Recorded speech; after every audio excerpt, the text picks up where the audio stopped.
Midway through my presentation, my manager slammed the table and yelled, "Sit down before you embarrass us more." Everyone gasped. I just packed my notes slowly, then the client texted, "Step outside." Her jaw dropped when she saw who was waiting. I was halfway through the slide, explaining the Denver rollout numbers, when Melissa slammed her palm onto the conference table so hard the water glasses rattled. The room froze. Her voice cut through the air like she was snapping a bone. "This is a disaster," she said, leaning forward, eyes trained on me like she wanted to peel me open. "Sit down before you embarrass us more." A couple of people gasped. One of the junior analysts actually flinched. The client team, 3 VPs from Trident Logistics, shifted uncomfortably in their seats, trying to pretend they weren't witnessing something ugly. I felt every set of eyes swing toward me. The fluorescent lights above made the red in my face hotter, sharper, impossible to hide. I didn't sit. Not yet. I just closed my laptop slowly, like I was folding something precious, and started gathering my notes.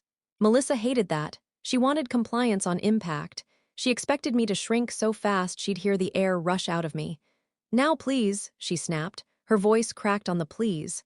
That was new. She'd never lost her composure before, not publicly, not in front of clients. She was slipping, and for a second I saw something feral in her expression. Not frustration. Fear. I held her stare, just long enough that the silence in the room pulled tight. Then my phone buzzed in my pocket, short vibration, screen lighting up. I slid it out as casually as I could. A message banner from Michael Jacobs, Trident's senior VP and our primary decision-maker, lit up. "Step outside. 5 minutes. Alone." A second bubble followed before I could blink. "Your manager's about to get a surprise." My grip tightened on the phone. I looked up and Michael wasn't looking at Melissa. He was looking at me. Steady. Intent. Like he already knew what he was about to do and it wasn't going to be subtle. Melissa noticed the shift in energy even if she didn't understand it. "Are you serious right now?" She hissed quietly, stepping closer, as if the two of us were in a private argument instead of a glass conference room on the 28th floor of the Wells Fargo Center. "Put your phone away. You're done here." Done. She said it with the confidence of someone who believed she held every lever, every consequence. Someone who assumed humiliation was a currency she could spend freely. I finished packing my notes. My hands weren't shaking. My heartbeat was steady. Something in me had gone numb the moment she struck the table, like the final blow had already been delivered, and it wasn't the one she thought. I straightened up, met her eyes, and said nothing. Just walked toward the door while every person in that room stayed painfully still. Before I stepped out, I glanced back. Melissa was already turning to the clients, smoothing her blazer, preparing to salvage what she thought I had ruined. She couldn't see the looks on their faces. The discomfort, the disbelief, the anger that wasn't aimed at me. I walked into the hallway, the air cooler, quieter, the door clicking shut behind me. My phone buzzed again. "Hurry. I don't want her leaving the room before we talk." For the first time in months, maybe years, I felt something inside me sharpen, not fear, not shame, but purpose. Whatever happened next, Melissa wasn't ready for it. And I wasn't going back into that room the same person who'd walked out. I didn't always flinch when someone raised their voice. That came later, after months of working under Melissa, after she learned exactly where my fault lines were and pressed on them until they hurt. But if I'm honest, she didn't create the wound. She just recognized it. The first time she humiliated me was 8 months ago, in a small conference room in our Denver office. It was supposed to be a quick prep session for a quarterly briefing. I'd stayed up 3 nights straight running analytics, pulling data from old systems that barely functioned, trying to clean the numbers enough to make a coherent narrative. When I walked her through it, she didn't even let me finish. "This is sloppy," she said, tossing my printed deck onto the table like it was contaminated. "Did you even try?" Sloppy. The word hit harder than it should have. My father used to say it, always with an edge, always with that disappointed shake of his head. Sloppy meant lazy. Sloppy meant worthless.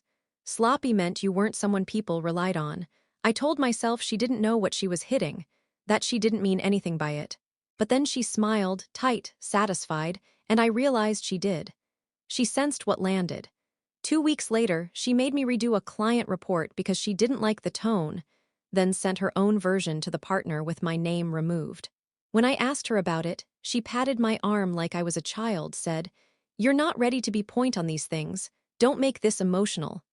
She didn't know that word was another bruise pressed too hard.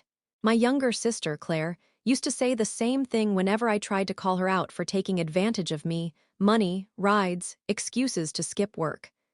"Don't make this emotional," she'd say, even though she was the one pulling me apart. Eventually, she cut me off completely when I stopped enabling her, leaving me with a silence I pretended didn't matter. But it did. Losing Claire taught me something. People who depend on your compliance will punish you when you stop giving it. Melissa lived by that same law. The breaking point came 3 months ago. I had spent 6 weeks designing a predictive demand model the firm wanted to showcase at a national conference. It wasn't perfect, but it worked. It solved problems no one else had even attempted. When the internal review meeting started, I was ready, exhausted, hopeful. Melissa walked in, plugged her laptop into the projector, and presented my work as her own. She didn't even look at me. When the applause ended, when the partner congratulated her, when she basked in credit she didn't earn, I felt something inside me collapse. Not just anger, something deeper, quieter, like a final thread snapping. After the meeting, she pulled me aside. "You should be grateful," she said. "This will reflect well on you eventually, but you're not ready to be the face of anything big. Don't take this personally." I did, and I didn't forget. So when she erupted during the Trident presentation, when she slammed her hand onto the table and tried to carve me open in front of everyone, it wasn't just another humiliation. It was confirmation. She wasn't going to stop. She was escalating, and I had finally, painfully, reached a point where I had no loyalty left to protect her with. Which is why when Michael texted me, "Your manager's about to get a surprise," I didn't doubt him. Trident wasn't just our biggest account, they were Melissa's career anchor. Losing them would break her, and something told me he wasn't talking about a polite conversation. The hallway outside the conference room felt too quiet, like the building itself was waiting.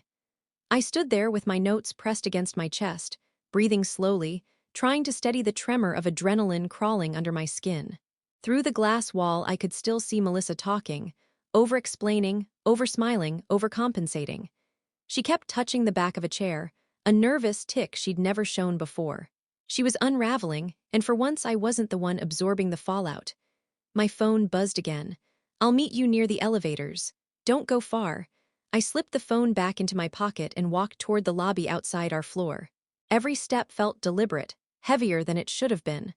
I wasn't used to being the one who walked away. I wasn't used to choosing anything other than compliance. But something in me had shifted the moment Melissa slammed her hand on the table, like she'd knocked loose the last piece of fear holding me in place.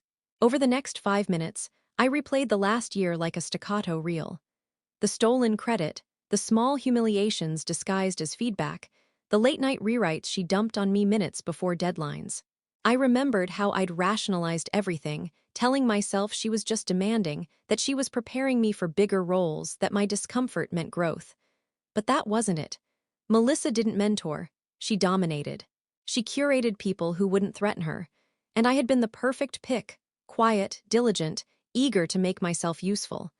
I hated that version of me, the one who bent without breaking only because I never allowed myself to resist. Over the last month, though, something had changed. It started small, me taking long, solitary nights in the office to rebuild confidence she had stripped down piece by piece. I started tracking my work meticulously, saving timestamps, backing up emails, keeping clean versions of models with my name embedded in formulas and metadata. Not because I had a plan yet, because I needed to reclaim something. Proof, ownership, self-respect. I began reading everything I could about client communications, high-stakes negotiations, and executive presence, not to mimic Melissa, but to undo the ways she'd distorted my professional voice. I practiced speaking in front of empty rooms, forcing myself to occupy space I'd been trained to shrink away from. The more competence I rebuilt, the more her behavior sharpened. She sensed the shift. Bullies always do. She questioned my decisions, criticized minor details, assigned me work meant for 2 people, and then accused me of being slow. I stopped responding the way she expected, not with anger or apologies, but with unchanged posture, steady tone, controlled breathing. The lack of reaction infuriated her. Inside me, something cold, rational, and focused had been forming, like a second spine. Now, standing alone near the elevators, I felt that spine straighten. I heard footsteps behind me. Michael. He approached quickly, jaw tight, expression unreadable. He wasn't carrying his notebook, and he didn't bother with a greeting. "Come with me," he said.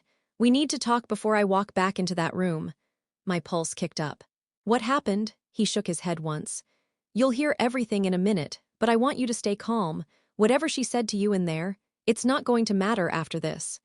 A chill traced down my arms. His certainty wasn't comforting, it was heavy. He pressed the elevator button, then glanced at me with the kind of look people give right before delivering news that can't be undone. "This meeting isn't going the way she thinks," he said.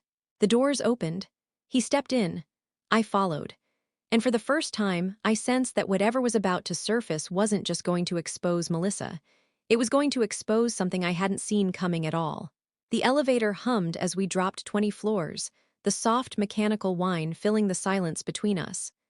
I didn't know where Michael was taking me, only that his focus was razor sharp, the kind of focus people get when they've already made a decision and there's no walking it back.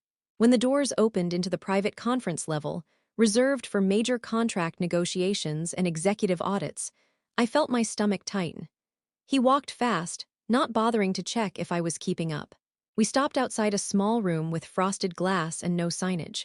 He tapped twice and pushed the door open. Inside sat two people I didn't recognize, a woman in a charcoal suit with a trident badge clipped to her lapel, and a man with a laptop already open, fingers poised above the keys. They stood when we entered. "This is her," Michael said. "Her, not the analyst, not my manager's team member, not someone from the Denver office, just her."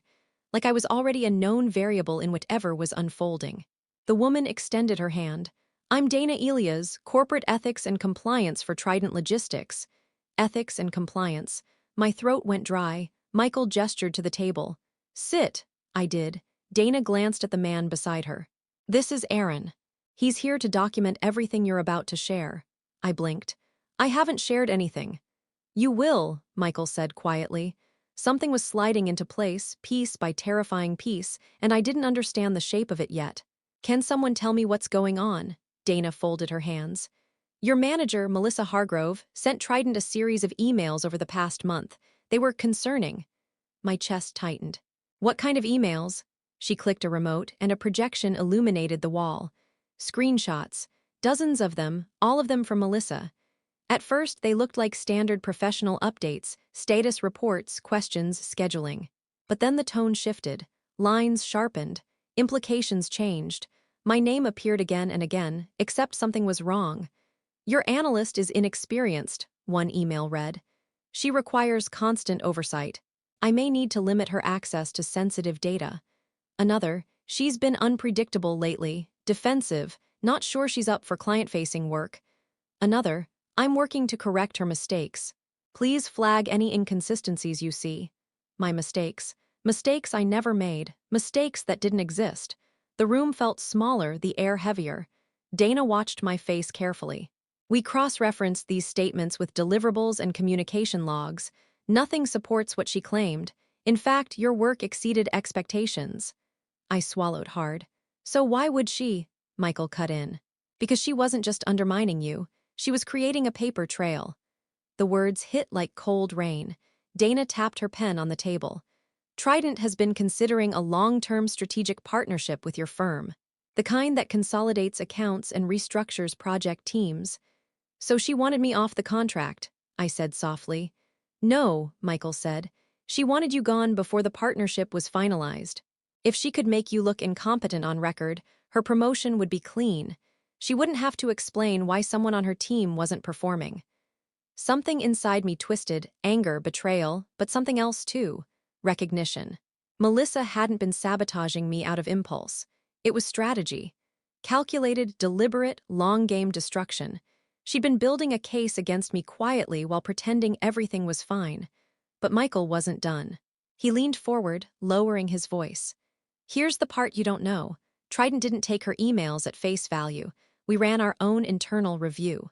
And during that process," he paused, jaw tightening, "we discovered something else." Dana clicked the remote again, A new email appeared. This one wasn't sent to Trident. This one was sent to someone inside my own firm, someone I trusted. And it wasn't just undermining. It was character assassination. I felt the world tilt. Your manager, Dana said, has been coordinating with someone at your company to push you out. The room fell silent. And in that silence, I understood one thing with absolute clarity. Melissa wasn't acting alone. For a moment, no one spoke. The email on the screen glowed like a wound, bright, undeniable, ugly. My name was in the subject line. The body was short, but every word was a blade. She's unstable. I'm documenting concerns for HR. Back me up on this. The partnership will give us cover. It was sent from Melissa to Trevor Lang, a senior manager in our Denver office. Someone I'd worked beside for 2 years. Someone who'd sat across from me during late-night deadlines, joking about burnt coffee and broken printers. Someone who'd asked about my family. Someone who'd promised he'd look out for me. My stomach dropped so sharply I felt dizzy. Dana's voice was steady. There are more, some implying you mishandled client data, others questioning your judgment. All baseless. We confirmed, Michael added. We're not showing them all right now. You'll see them later. But understand this wasn't a spontaneous attack. They were building a coordinated narrative. My pulse thudded loud in my ears. To fire me? To remove you quietly, Dana corrected, with documentation that would make it seem justified. The room felt colder.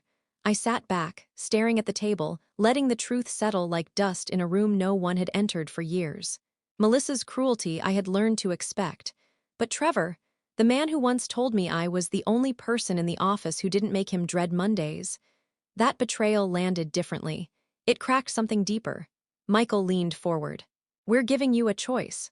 My eyes lifted to him. We suspend the meeting upstairs. We confront Melissa immediately.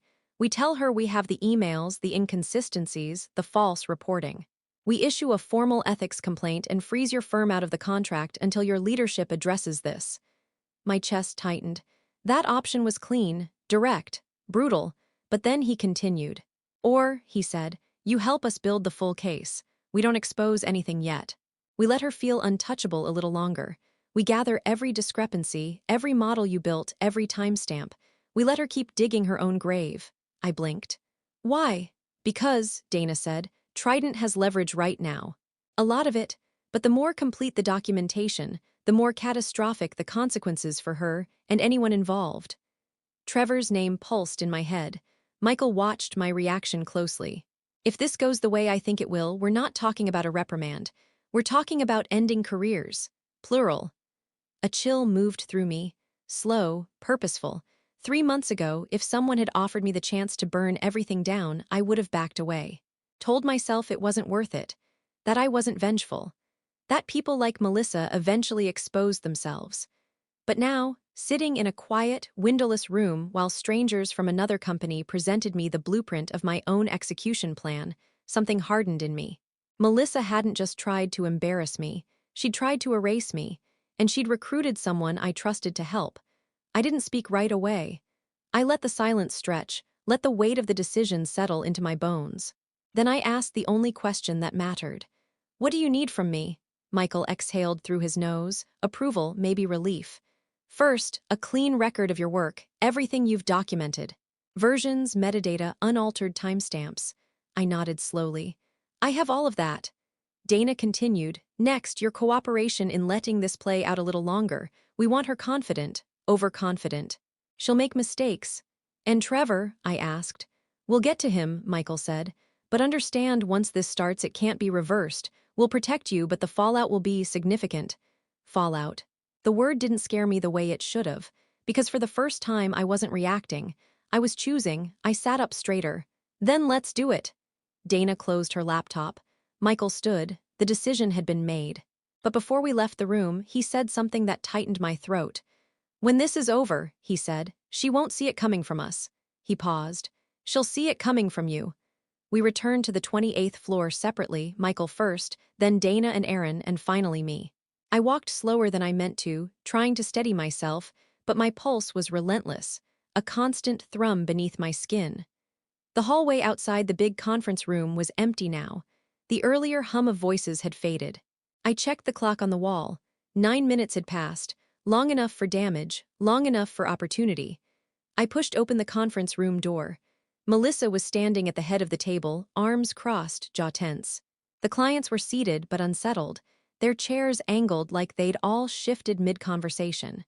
She looked furious, but also rattled, like she'd been desperately trying to regain control of a room slipping through her fingers.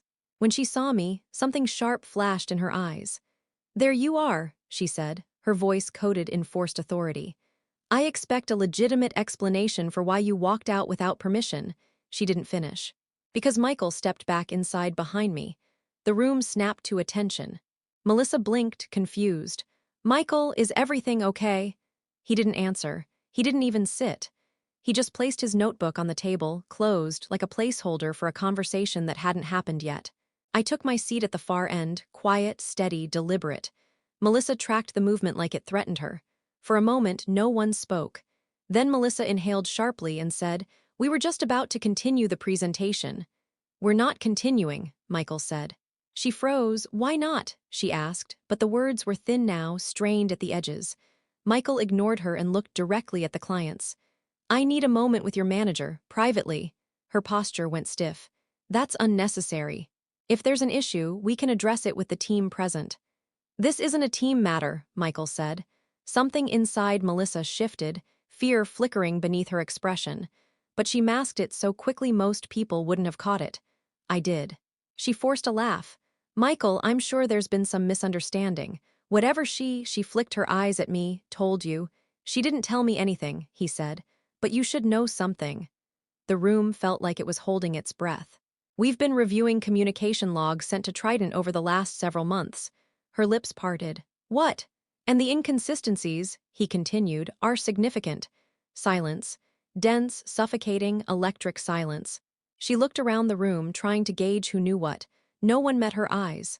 "Michael," she said, voice cracking slightly, "if someone is making accusations, they're not accusations." He tapped the folder in his hand. "They're documented." I watched her breath stutter. It was small, but it was real. Yet this wasn't the twist, not even close. Because while Michael spoke, my phone vibrated once then again. 2 messages, both from Trevor. I opened them under the table. 1, "We need to talk. Right now, don't trust anyone, especially not Trident." 2, "Melissa isn't the only one who sent emails. Check your inbox, please." My chest tightened. I switched apps. My inbox had one new message, time-stamped 2 minutes earlier. From a name I never expected. HRconfidential@andersonco.com subject line. "Regarding your conduct and performance."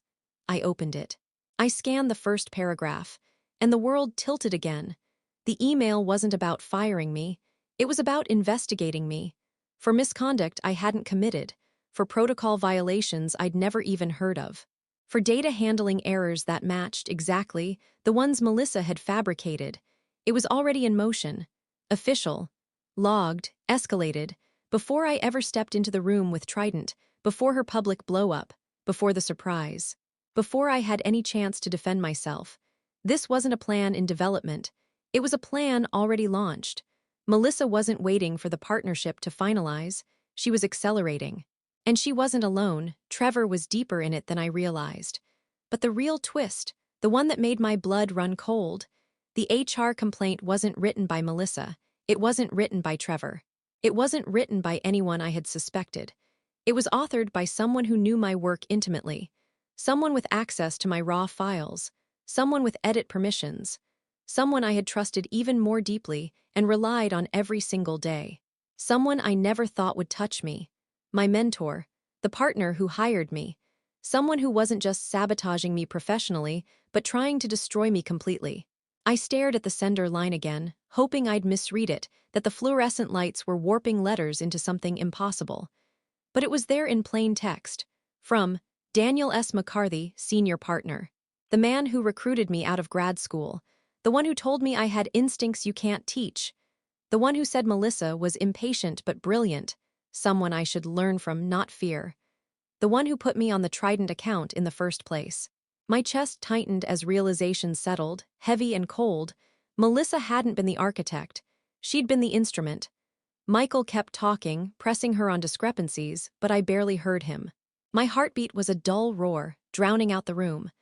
I scrolled through the HR email again, this time noticing the wording that made its intent unmistakable. Given repeated concerns raised by your supervising partner, not manager, partner, Daniel had been feeding HR ammunition long before Melissa and Trevor laced their own poison into the file.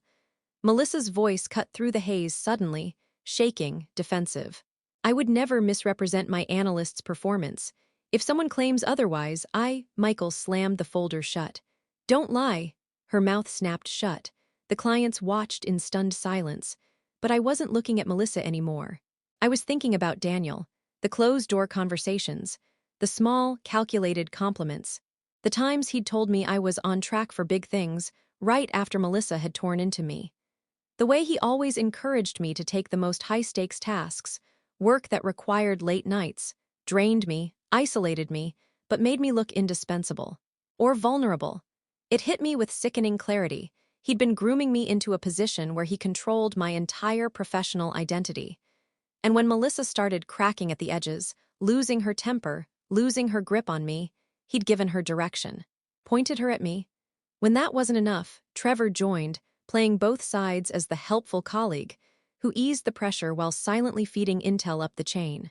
But the reason why Daniel wanted me gone was the thing clawing at my ribs. Why engineer a collapse of someone he personally groomed? Why weaponize Melissa? Why risk the firm's biggest partnership? Why me? The answer surfaced with a clarity that made my skin go cold. Because he needed a scapegoat. 3 months ago, right around the time Melissa presented my predictive demand model as her own, the firm received an early notice from Trident. Preliminary review flagged inconsistencies in reported outputs from our side. Except those inconsistencies weren't from my model. They were from Daniel's forecasts. The old models he'd insisted we keep using. The ones he said were good enough for now. The ones that turned out to be catastrophically wrong. Trident had found flaws big enough to jeopardize the partnership, and if the firm lost that deal, Daniel would lose millions in future equity. I wasn't Melissa's threat. I was his liability. And everything that had happened since, every humiliating meeting, every stolen credit, every contrived mistake in the documentation, had one purpose: make me look incompetent enough to absorb the fallout from his error. And he didn't just want plausible deniability. He wanted plausible inevitability. A paper trail of my supposed instability. A coordinated narrative from my manager and a senior colleague. A history of documented concerns. A ready-made explanation for the largest contract loss in the firm's history. He wasn't just trying to fire me. He was trying to bury me so deep I'd never surface again. Not in this field, not in this city, not in any firm that mattered. Melissa broke first, but Daniel had been holding the strings the entire time. I felt something in me sharpen into a single, chilling point. A clarity I'd never had before. A purpose I didn't have to search for. Because now I knew the truth behind everything. Melissa humiliated me. Trevor undermined me. But Daniel orchestrated the destruction. And he had no idea I knew. Michael's voice faded into a dull hum as the final pieces of Daniel's plan clicked together inside me. It was almost eerie. The way rage didn't surge but settled, cold and centered, like I'd finally stepped into the truth instead of running from it. I wasn't confused anymore. I wasn't scared. I wasn't even angry. I was ready. Michael turned to me suddenly. "Do you have anything you want to say before we proceed?" I looked at him, then at the clients, then at Melissa, her face pale, lips tight, waiting for me to break so she could follow Daniel's script. Instead, I stood. "Actually," I said, "I do." Her eyes widened. She wasn't expecting my voice, not steady, not clear, not controlled. I took the remote from the table. No one tried to stop me. I clicked the button. A new slide illuminated the screen. Reporting accuracy DISCREPANCIES, partner level MODELS not mine. His. Melissa blinked in confusion. What is this?" I ignored her. "These are Daniel McCarthy's forecasting models from last quarter. You'll notice the deviation columns." Michael leaned forward, eyes narrowing. The clients murmured. I clicked again. A cross-comparison chart filled the wall, Trident's internal numbers versus Daniel's projections. A gulf stretched between them. And below that, time-stamped file histories. My version control logs, my metadata. The proof I'd been documenting for months without knowing why I needed it. Melissa's voice cracked. Where did you get this? From our shared drive, I said. The same place Daniel kept pulling outdated models from while telling me to rely on them. The same models that triggered Trident's concerns last spring. Michael looked stunned, not at me, but at what he was seeing. These errors aren't small. No, I said, and Daniel knew that. Which is why he started documenting concerns about my performance the same week Trident flagged the inconsistencies. I turned to Melissa. And you helped him, whether you realized it or not. She opened her mouth, but nothing came out. Trevor arrived in the doorway at that exact moment, breathless, like he'd sprinted across the floor. He froze when he saw the slide, his face drained. Don't, I told him quietly. Not today. The clients exchanged looks, sharp, knowing, furious. Michael stood. Who else has seen these files? HR, I said. And anyone Daniel looped into the narrative he was building to blame me for the contract risks. One of the client VPs, an older man named Lawson, leaned back in his chair. We don't tolerate this level of manipulation in our partnerships. If a partner at your firm intentionally introduced false reporting and attempted to scapegoat an employee, he didn't finish. He didn't have to. Because the door opened again, and Daniel walked in. He halted mid-step when he saw the wall of evidence glowing behind me. His eyes went sharp, calculating. Then he smiled, practiced and warm. Looks like there's been a misunderstanding, he said smoothly. Let's reset, and the only misunderstanding, Lawson cut in, is your assumption we're blind. Daniel stiffened. Michael lifted the folder he'd been holding, then dropped it onto the table with a thud that echoed off the glass walls. We've reviewed the emails, all of them.